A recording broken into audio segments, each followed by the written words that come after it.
Good morning, everybody. Made a little trip yesterday with my boys to the new National Museum of the United States Army. No knives allowed in a museum about war. Is that ironic? I don't know. Anyways, let's take a look inside. Here we got a nice seal of the Army. Super cool wall there. We'll get a close-up of that in a minute. And turn into the left, back towards the exhibits. Got this row of soldiers here. This is what they call the campaign wall. It lists all of the United States Army campaigns from the Revolutionary War to the present War on Terror. Really cool to look at. Anyways, many rooms of exhibits for each era of the Army's history, starting with the Revolutionary War.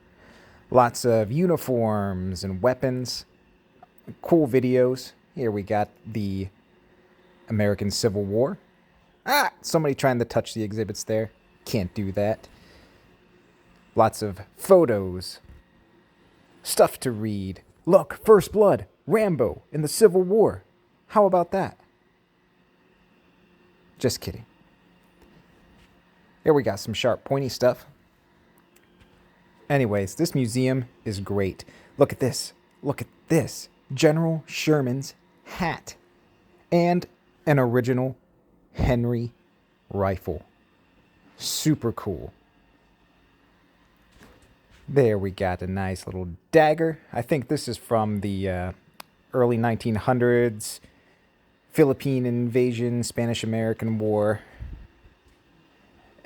Just a small little section on that because it was a small little war. Then we go back the hall to the World War I exhibit.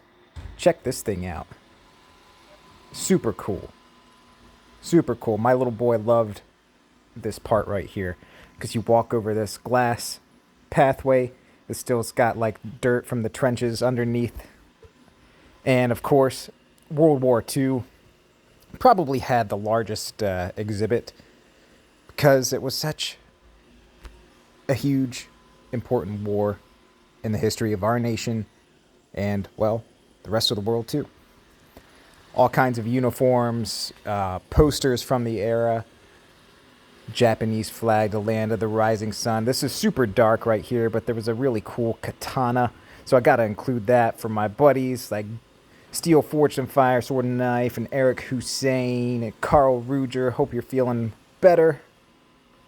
Here we got the Mountain Division uniform, and it is dark in there. No flash photography allowed for these exhibits and stuff.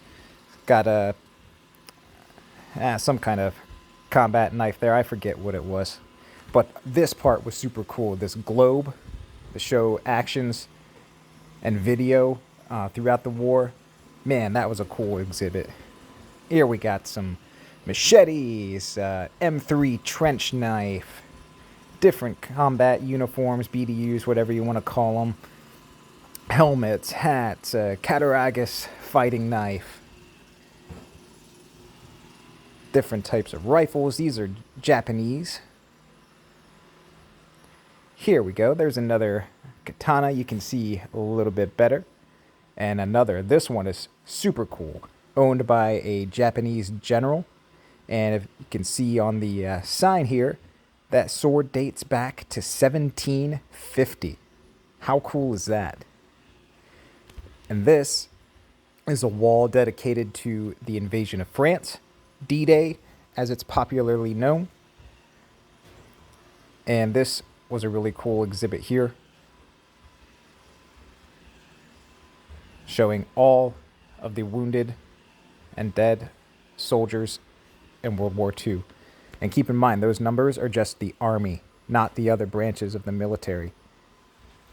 Then we get up into the Cold War in Vietnam. We got M7 bayonets here.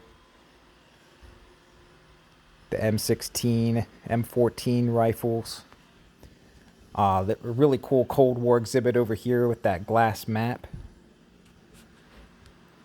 Talking about the, potential nuclear war between the USSR and the United States. Exhibit on Korea. Of course, we got to get a Jeep in there, right? What's the Army without Jeeps? A little chopper up there. That's more Vietnam era, which is on the other side. The wall here. Vietnam War rations here. Nice little pack of Marlboro Reds. Loadout gear. M7 bayonet there. We got some rifles like the M16 and some bigger stuff. Rocket launchers. And over here we're getting into like Desert Storm. And then the War on Terror. And uniforms from the early 90s. Here we got a Iraqi bayonet. Pretty neat. Then I thought these were super cool here. It's a reward card and like anti-Osama bin Laden type propaganda that was spread throughout the Middle East, and this real cool exhibit here on some soldiers in Afghanistan or Iraq. So get to this museum.